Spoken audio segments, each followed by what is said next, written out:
Chapter 5. Cytine Station. Security Area 9:14:52. Erez awoke, not sure what had wakened him in the quiet of their apartments. Marsh had gotten back, the latest fright they had had when he failed to rejoin them after recreation. Tension afflicted Erez. He realized that for some time he had slept tense, for his shoulders hurt and his hands were clenched, and he lay still now with sweat gathered on his face, not sure what had caused it. The war of nerves had not ceased. Azov had what he wanted, a message calling Mazian in. They quibbled now over some points of secondary agreements for the future of Pell, which Jacoby professed to hand to Union. They had their recreation time, that much, but they were detained in conferences, harassed by petty tactics the same as before. It was as if all his appeal to Azov had only aggravated the situation, for Azov was not accessible for the last 5 days.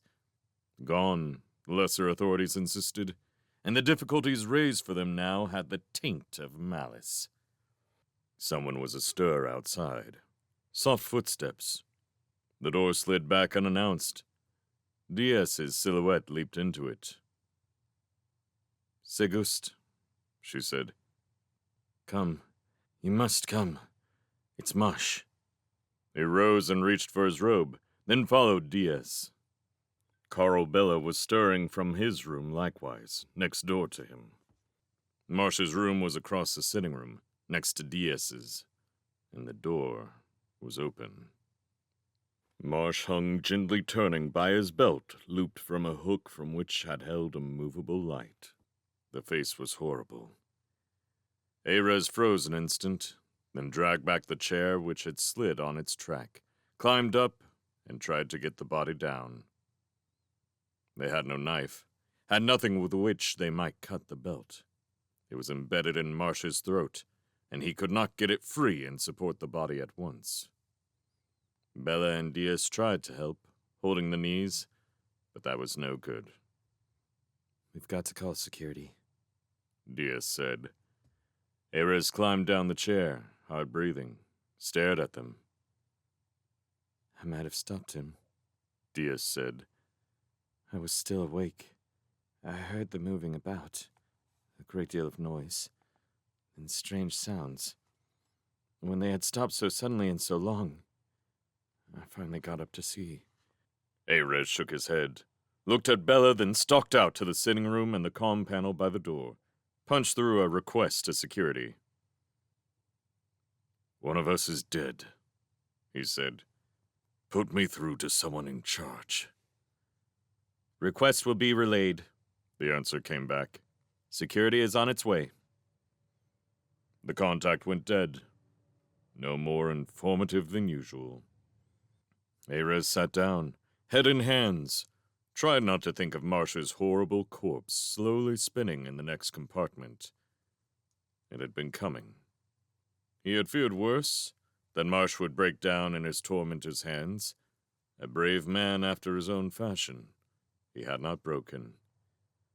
Erez tried earnestly to believe that he had not. Or guilt, perhaps. Remorse might have driven him to suicide. Diaz and Bella sat down nearby, waited for him, faces stark and somber, hair disordered from sleep. He tried to comb his own with his fingers. Marsh's eyes, he did not want to think of them.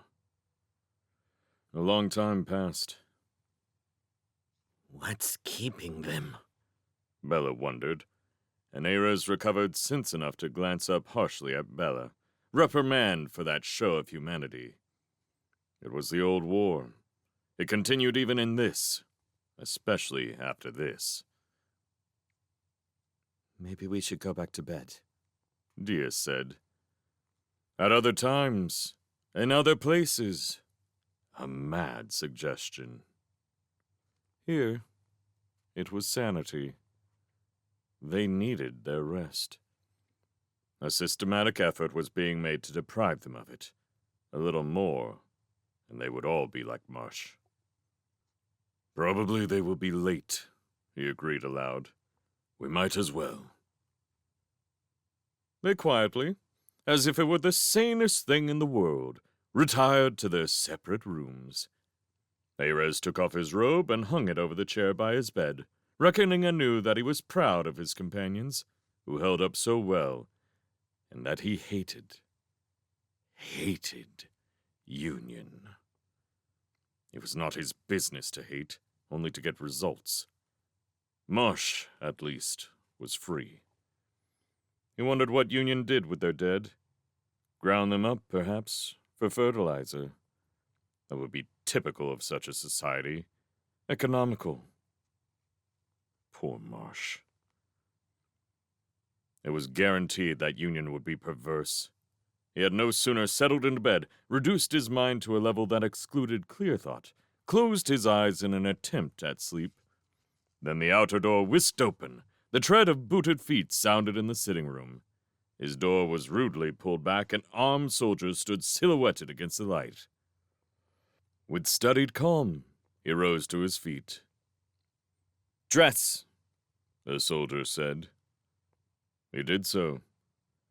There was no arguing with the mannequins. "Cherryh," the soldier said, motioning with his rifle. They had been moved out of the apartment to one of the offices. He and Bella and Diaz, made to sit for at least an hour on hard benches, waiting for someone of authority who was promised them. Presumably, security needed to examine the apartment in detail.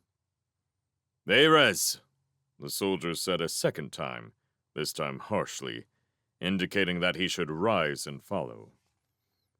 He did so, leaving Diaz and Bella with a touch of apprehension in the parting. They would be bullied, he thought, perhaps even accused of Marsh's murder.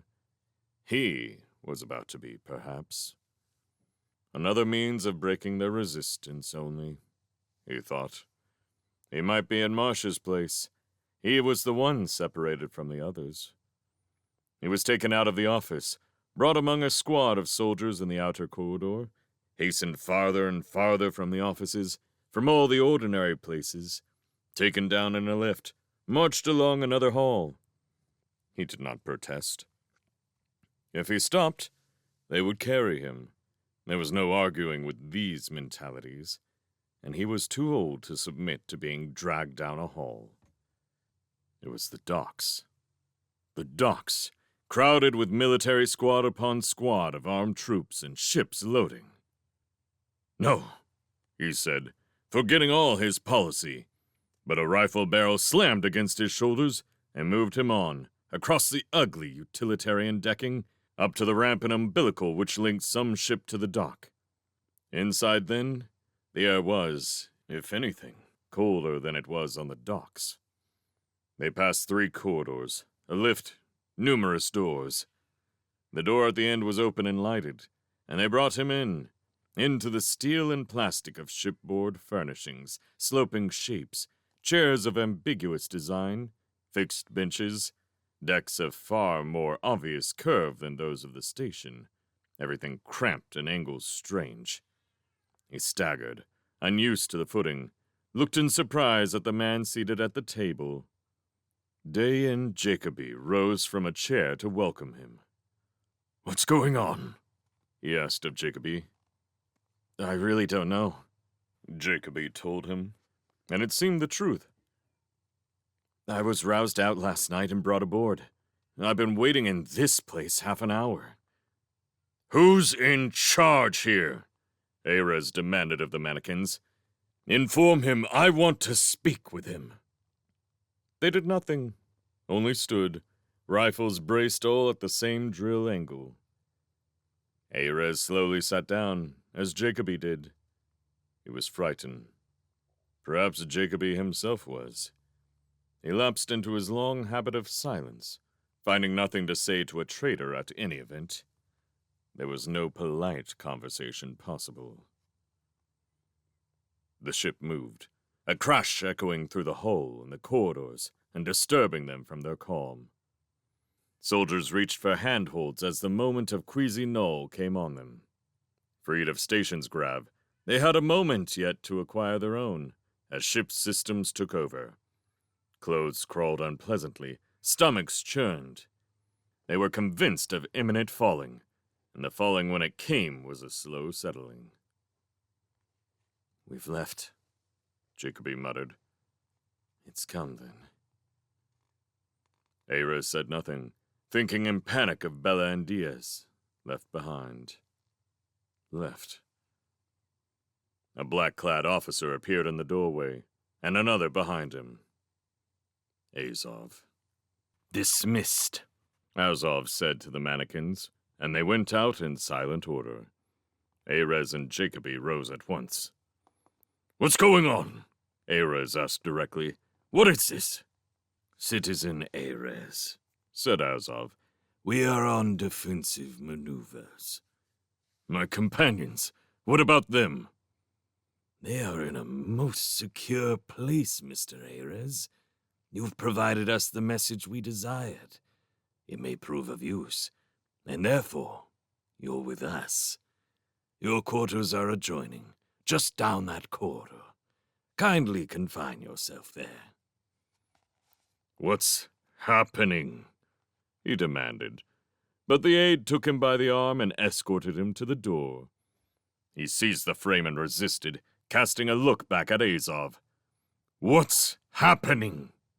"We are preparing," Azov said, "to deliver Mazian your message, and it seems fit for you to be at hand if further questions are raised. The attack is coming. I make my guess where, and that it will be a major one.